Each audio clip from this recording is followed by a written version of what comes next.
Hi, my name is Cel, and I'm your host for the SweatNet Be Amazing Podcast, where we share stories of amazing women who live in our communities. My hope is that you will feel encouraged and inspired after listening to each episode.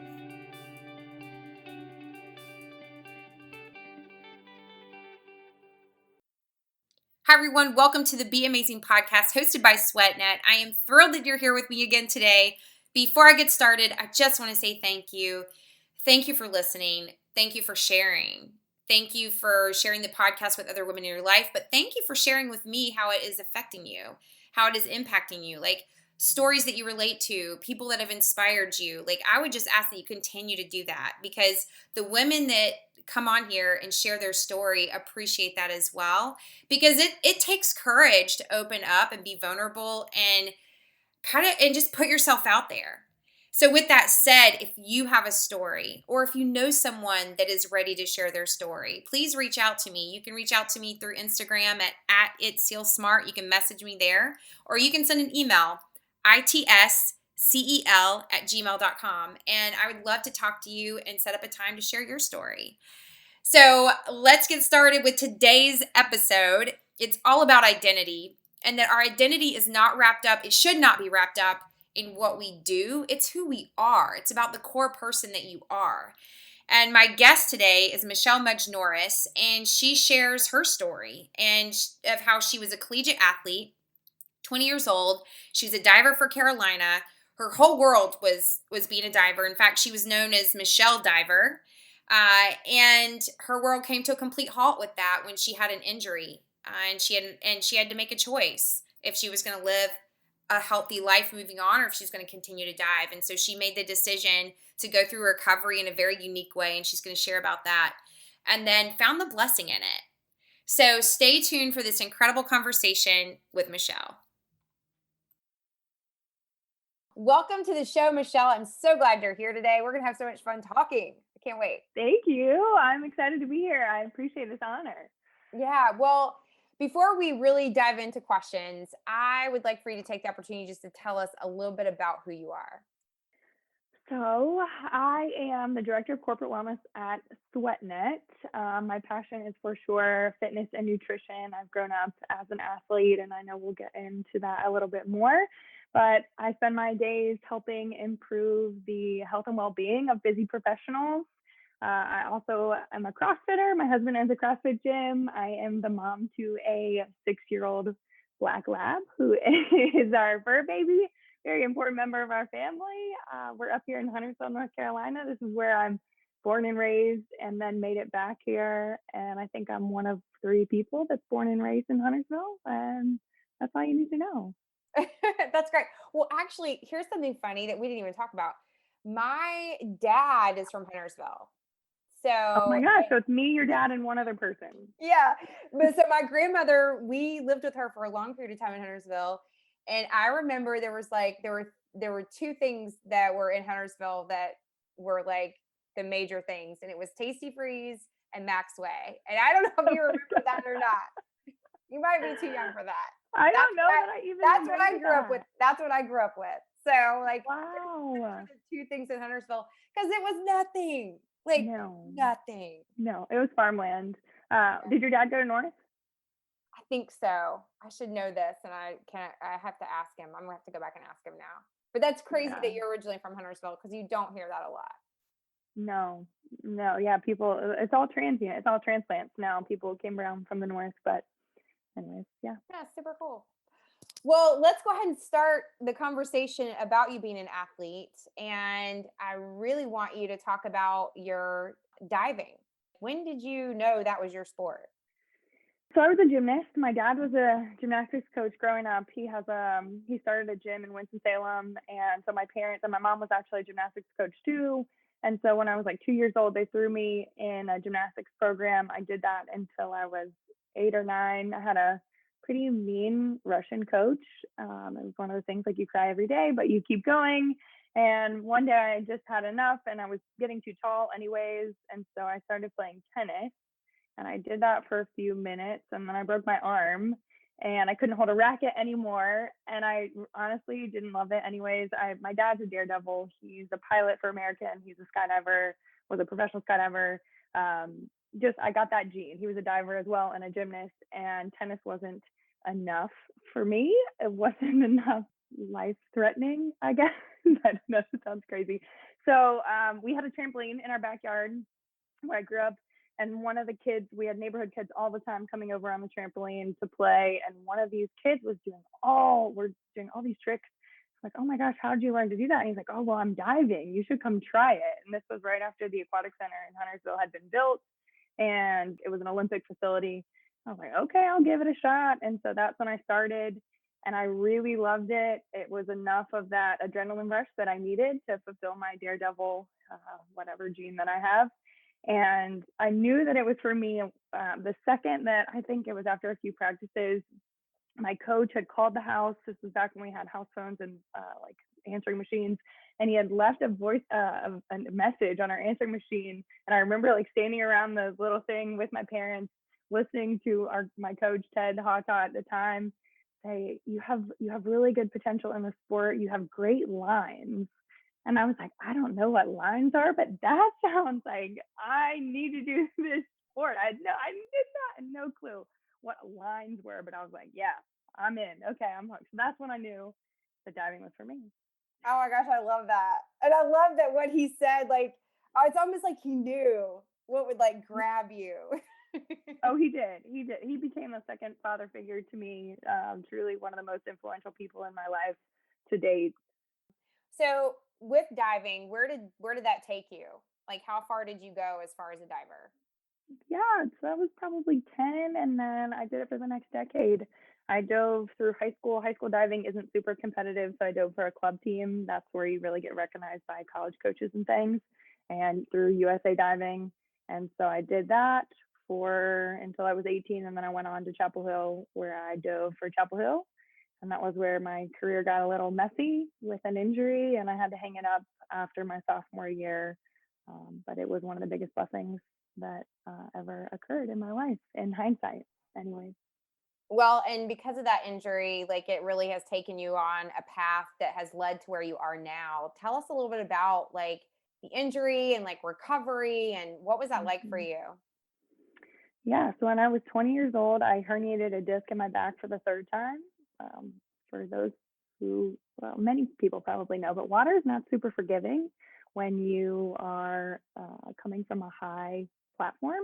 And so I hit the water wrong for the third time, herniated disc in my back, and the sports doctors and trainers at Carolina were basically like, if you want to pick up your kids in 10 years, we really recommend that you hang it up. And that was a really hard day in my life because I went through this identity crisis where the last decade of my life had been dedicated to this sport. I mean, for anybody who plays high level sports, you understand how much time goes into that.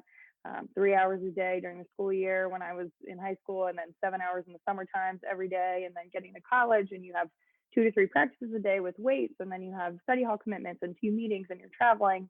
And to have that completely stripped from you overnight was really difficult. I was also still dealing with a back injury that didn't just go away when I hung up my suits. And so I had to get healthy. I had to figure out how I was going to heal my body. I had been to 8 doctors. Nobody could really put me back together. They were basically telling me I needed to lay in bed for 6 months or I needed to go under the knife and have surgery. The outcome was like 50%. And when you're 20 years old, that's not very enticing. Also, as a 20-year-old college student, laying in bed for 6 months doesn't sound super cool. And so in comes the other most influential person in my life, which would be my strength coach in college. His name's Jonas Duration, and he was super holistic in his approach to life and to training. I actually nannied for his daughter, and so I knew that he walked the walk from the salt lamps in their house. They had an infrared sauna in their living room instead of a dining room table. They had pads under their beds that grounded them with wires down into the earth that grounded their beds for the negative charge from the earth. I mean, he was crazy, but I knew he knew what he was talking about, and I believed in him. And he said, look, I'll give you a third option for healing your back. Put your trust in me. You can keep coming in the weight room. You can keep training, which was something that was really important to me. Fitness has always been huge and what's helped me keep my sanity. He said, we're going to do some contrast fasts with you. We're going to pull the inflammatory foods out of your diet. You're going to take 9 fish oil pills a day. You're going to go to see this chiropractor and do ART, active release therapy. And we're going to see if we can get you better that way. And I said, well, yeah, sign me up for that. That sounds way better than surgery or bed rest. And so I committed all that time that I had previously put into my sport into healing myself, and the amount that I learned along the way and the amount that I was able to heal myself back to full recovery after being told by 8 different people, we don't know what's wrong with you. We can't put you back together. It was a light bulb that went off in my head, and I was like, I got to tell somebody about this. This is amazing. This is incredible what just the power of food and my lifestyle choices have been able to do for my body. And that started me on this path that has led me to where I am, fast forward another decade. And that's where I am today. That's incredible. And it's amazing to me how much food, and a lot of times we don't give food enough credit as far as like Mm-hmm. how much that plays the role in being healthy. Like, I mean, healthy eating, and we hear about all that, but like down to even the part of like you coming through an injury and recovering properly, like Mm-hmm. it played a huge role. Yeah, so often we tie food to our waistline and what we look like and what the scale says, and there's so much more to it than that. So for a long time, as a diver, you're in this skimpy bathing suit, and body composition issues are supernatural. You're really hard on your body, and I was all about trying to look a certain way. And when I let that go and I refocused on healing my body, I became stronger and leaner than I had ever been. And it was just, I switched my focus from the aesthetics to I just want to be the healthiest human I can be. And that's when it all clicked for me. And that's what I want to do for the world. That's awesome. Well, I love that this has put you on that path to help other people. And Mhm. not just with eating, but like to me, because you've been through an injury and you've recovered and you've been an athlete and that track to really be able to help people in a bigger way. So it's pretty incredible. Thank you. Thank you. It was definitely a huge blessing at first. It was really scary hanging it up and giving up everything that you know and what's familiar and comfortable and your identity. Michelle, I'm a diver. Michelle, I'm a diver at Carolina. That was something that was incredibly important to me. That's how I lived my life, and how I walked around with my shoulders pulled back because I was so proud of that. And then all of a sudden that's gone and I'm just Michelle. And so how could I take that opportunity and turn it into something positive? It was a long journey, but I truly believe without going through that experience, I would not be where I am today. During that time, did you feel lonely? Did you feel all of a sudden, because like when you're in practice and you're part of a team and you're that involved in this sport, even though it's an individual sport, you're still part of like this team. Did all of a sudden it feel like you were by yourself? To some extent, I think being in the weight room every day and continuing to train, if I had gone and followed the advice of some of the doctors and done the bed rest thing, I would have been absolutely 100% depressed.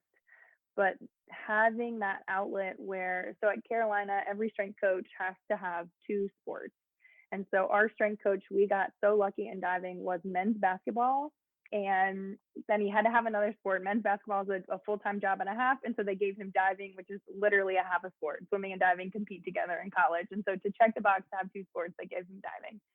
And so we shared a weight room. The only 2 teams that trained in our weight room were men's basketball and diving. And we always used to joke that our weight room could be a reality TV show. We would have the NBA guys come back in the summer and they would train with us, the guys that left Carolina, and it was just a shit show. I don't know if I'm allowed to say that. You are, whatever you want to say. It was the best. And so that became my community, my family, what I needed to heal from a mental standpoint. And so, yes, a little bit lonely that I didn't have my team. I was still really involved with the diving team. I started helping my strength coach and was interning with him and turned around and became his assistant for training the diving team. And that was a whole nother issue, trying to go from teammate to trying to tell my previous teammates what to do. But it at least filled my time up and gave me something that I felt like I was surrounded by people who cared about me. Yeah, I love that you did it unplug. I love the fact that you had to, I mean, you had to shift and you had to pivot Mm-hmm. with what happened, but you stayed plugged in. And I think that's a really important piece Mm-hmm. of transition and then finding that new identity. Yeah, absolutely. I think sometimes when you have an injury in your sport, you start to resent your sport. And so you become completely removed from it. I've tried not to do that. I still have a passion for diving. I miss it. My dad has a 1 meter diving board on the dock at their house in Davidson. And so I'll still mess around in the summer because I miss it. There's not a day I don't wake up and miss my sport and think about it. But that was definitely a blessing for me to be able to stay plugged in and connected and not just completely give up on something that did create something pretty painful for me physically and mentally. What would you say to someone that maybe, because this could be for anybody, high school, college, semi-pro, pro, like what would you say to someone that is going through something similar to what you did where an injury has taken them out and they've lost that sense of identity? As an athlete, you have a unique drive. You have something inside of you that pushes you forward, pushes you through pain. And I don't mean pain of an injury, but physical pain in working out and pushing through a game. And so you have something special inside of you, and you need to remember that fire that got you to the level of athlete that you are, and know that you can channel that into anything else. And so find what creates that same fire in you and put your energy into that. Don't curl up into a ball in your room and stay there for 6 months. Keep moving, keep your eyes forward, and try and stay positive. In the moment, there's no way you will be able to see that that injury is a blessing in your life, but know that down the road, you'll be able to look back and know that you grew from it. And like I said, just keep that fire inside of you that got you to where you are as an athlete, and know that you can put that into something else. That's such a great message. And I mean, that can apply to all of us to in some way. Like a lot of times we want to pull back and hide, Mhm. and to just no, keep moving, keep pushing forward, keep showing up. Don't That's give right. up. Love it. That's right. Yeah, All absolutely. right. We're going to switch gears now. And now we're going to talk about where you are now. Okay. And now you're part of SweatNet, which is so cool. So tell us a little bit about your role with SweatNet. Yeah, so I'm the director of corporate wellness, and that's a fancy title to say my job is to go into companies and help the employees with their wellness journey. And so what we do is we create custom wellness programs for companies, no matter the size, to help reach the employees wherever they might be on their wellness journeys. So we work with companies as small as 6 people to as large as 3,000 people. And I meet with HR or the wellness director or the CEO, whoever it is, and say, tell me about your people. Tell me about your culture. Tell me about your health insurance claims and what your problems are. And we will help create a program for you. What do you love about being part of the SweatNet team? Building something that I believe has the potential to be huge. I love going to work every day with people that I love, with a passion. We all share this passion. Grace and Aaron were both college athletes as well. We have this huge passion for fitness and wellness and making fitness more accessible to people and helping them with their nutrition journey, and being able to do that every day, do what I love every day, is a dream come true. It's really, I know it's cliche, but you never work a day in your life if you love what you do. Let's talk about, we talked about this earlier. What is your favorite song, or what's the song, I should say, what's the song that fires you up most when you're getting ready to hit the gym? So it changes depending on the week. This week, I can thank my brother's girlfriend for introducing me to, I think it's Da Baby. Yes. Is that an artist? Da Yes. Baby. And I think he's here. Rockstar. I'm pretty sure he's here in Charlotte. Oh wow! Well, I didn't know. I'm a terrible fan, but the song Rockstar currently gets me going. Right on. That's awesome. Well, to wrap up this podcast and our conversation, is there anything else on your heart that you feel led to share with the women that are listening? So I truly believe that the world could be a better place. I don't know. Are you familiar with Jocko Willink, the Navy SEAL who wrote the book Extreme Ownership? He's No. wrote a few other books since. He has a podcast, amazing podcast. Anyways, Navy SEAL commander, just super powerful human being. He is incredibly mentally tough and is a mentor. He's not a mentor. I don't know him personally, but anyways, I look up to him, and he wrote the book Extreme Ownership, and that truly changed my perspective on the way that I want to be a leader. And the title Extreme Ownership is exactly what the book is about. It's about taking ownership, no matter what you're facing, no matter what situation you find yourself in. And I think the world would be a better place if we could all recognize our part and how we can do better for one another, do better for ourselves, not, like we said, curl up into a ball and just be the victim or play woe is me. Just he always says, go get some, get some. And I think that everybody could use that motto a little bit, is take ownership for what you can, be the best version that you can, and go out there and get it. That's awesome. Like, to me, that's just like a song, like that will fire you up. I love that. Well, thank you. I think that we could all use a little more mental toughness. People will probably get mad at me for saying that, but I think that just goes into recognizing your part, recognizing where you can improve, and then doing it and helping others do the same. Be that role model for somebody else where you take responsibility for your actions. And it feels so much better when you do, because there's so much progress that can be made in your own life and the lives of those around you. So we can empower each other. Like, we can inspire each other. We can motivate each other. Like, that's so inspiring. So I really appreciate you sharing that, because I have not heard of him, and now I'm going to have to go listen to him. Yes, they're long, but there's some amazing stories on there. I mean, there was one I was listening to just the other day. It's an old one, but it was a guy who lost, I think, his vision and his arms in Iraq, Afghanistan, please forgive me. But he has a company. It's like no arms, no vision, no problem. And it's like, he is on the podcast and he's talking about how he's still a happy human being, is a productive human being. He's doing something with his life. He didn't curl up into a ball, and he is still out there getting it, spreading love and joy, despite what almost any other human being probably would just say, my life is terrible, this sucks, I can't do anything. And so it's just empowering stories like that where you're like, all right, if this guy can do it, I can do it. Yeah, it'll totally shift your perspective. That's what's been so neat about this podcast is, for me, are the women that I've been meeting and talking to, the stories. And everybody has one. Like, everybody has a story, but the women that I've met so far, like, every single person, I walk away with like, wow, like, there's strength and courage and inspiration.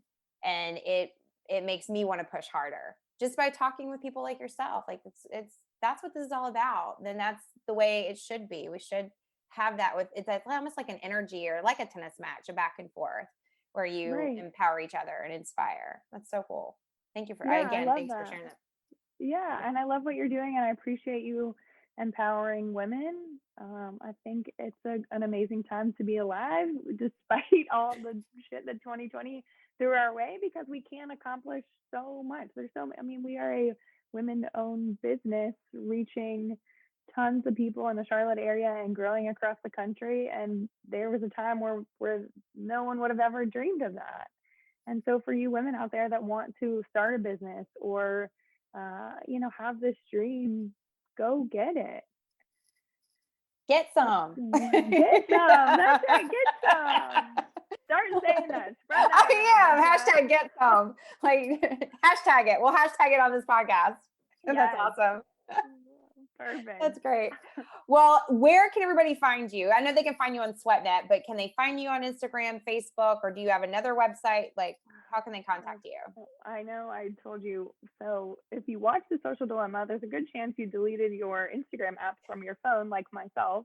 My Instagram does still exist. It is Food Coach Mudge, Mudge. It's my maiden name. I don't have it on my phone, but I do check it on my computer sometimes. So if for whatever reason you reach out to me, just give me a second and I will get back to you. Well, thanks again so much for being on today. I so appreciate you sharing your story, and I know that it's going to really help someone. Yeah, absolutely. I appreciate it. Thank you for joining me today. If you like the podcast, please like and share this with other women in your life. You can find out more about SweatNet on sweatnet.com or follow them on Instagram at SweatNet and SweatNet Charlotte. You can follow me personally on Instagram at itssealsmart. Stay tuned for the next episode of the SweatNet Be Amazing podcast.